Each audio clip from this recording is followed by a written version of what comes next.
भगवान राम के बहुत सारे रूप हैं। वाल्मीकि के रामायण में अलग रूप है, भवभूति के उत्तर रामचरित में अलग रूप है। उसके बाद गोस्वामी तुलसीदास ने जब लिखा रामचरितमानस, उसमें काफी नया रूप वो लेके आए। और जो अवतारी राम थे वो मर्यादा पुरुषोत्तम राम बनकर हमारे सामने है। और जिन राम को हम जानते हैं वो आमतौर पे गोस्वामी तुलसीदास ने जिस राम के चरित्र का निर्माण किया उनको हम ज्यादा जानते हैं।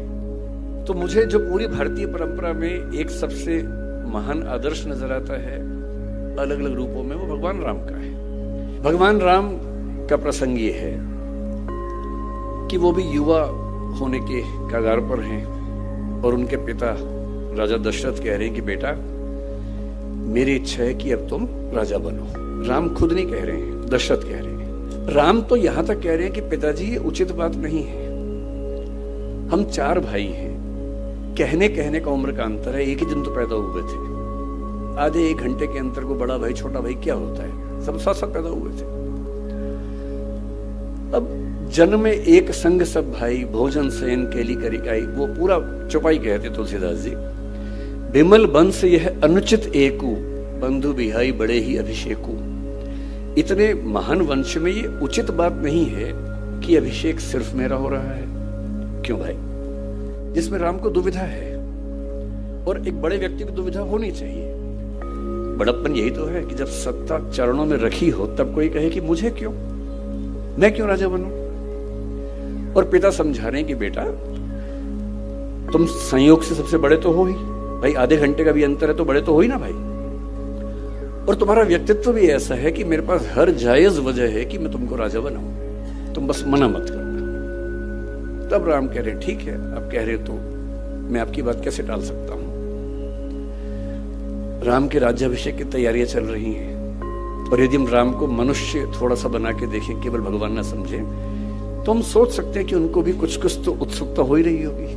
अच्छा लग ही रहा होगा कि अब मैं राजकाज संभालूंगा। शायद सीता और राम के बीच में बातें भी होती होंगी। सीता कहती होंगी आप राजा बनेंगे, मुझे भूल तो नहीं जाएंगे। राम कहते होंगे कैसी बात करती हो। ऐसी बातें होती होंगी। चुहलबाजी तो पति पत्नी में होती है, होती होगी, उनमें भी खुशी का माहौल होगा। और अचानक एक प्रसंग घटता है। मंथरा कैकेयी को समझाती है कि क्या तुम जानती हो क्या होने वाला है। कैकेयी बहुत खुश है। कैकेयी कह रही कि हाँ मेरा बेटा राजा बन रहा है, राम राजा बन रहा है। क्योंकि उस समय तक कैकेयी को इस बात का इल्म तक नहीं है कि मेरा बेटा भरत और राम में क्या अंतर है, एक ही बात तो है। और तब मंथरा अपनी बुद्धि से कह रही है कौन रिप हो हम ही कहानी, चेरी छाणी नहीं हो रानी। कोई भी राजा बने मुझे क्या नुकसान है, मैं तो नौकरानी हूं, रानी थोड़ा ना बन जाऊंगी। पर तुम्हें फर्क पड़ेगा, तुम्हारा बेटा राजा नहीं बन रहा है, कौशल्या का बेटा बन रहा है। और फिर जैसा होता है जिसको हम कहते हैं भड़काना, वो सब चीजें हुई। कैकेयी की बुद्धि फिर गई, ऐसा कह सकते हैं। उनको 2 वरदान याद आए अपने। उन्होंने अपने पति से वरदान मांग लिए। दशरथ धर्म संकट में है। एक तरफ बेटे का मोह, जिस बेटे के लिए वो जान दे सकते हैं, इतना प्रेम करते हैं उस बेटे से, उसको राजा बनाने वाले हैं। और दूसरी तरफ है रघुकुल के ही। रघुकुल रीत सदा चली आई, प्राण जाए पर वचन ना जाए। वचन भी नहीं जाना चाहिए।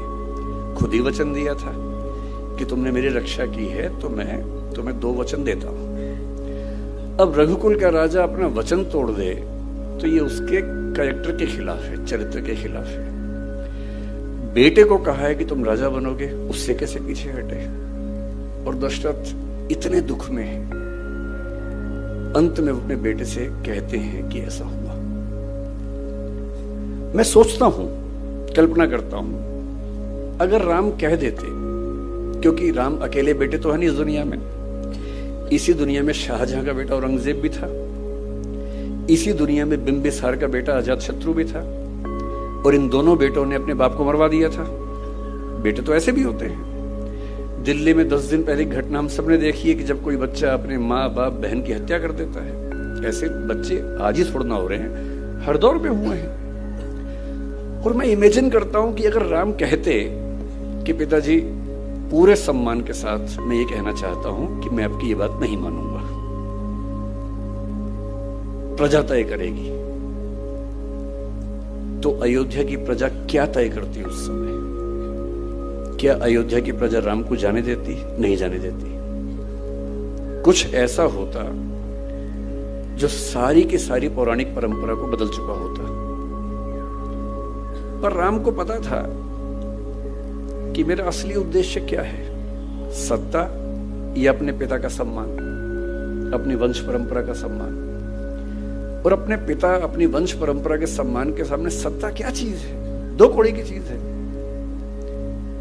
और पिता शर्मिंदा है और वो कह रहे हैं कि पिताजी अब चिंता मत कीजिए, मैं वन में जाऊंगा 14 साल के लिए, अब इतना भी तनाव मत लीजिए।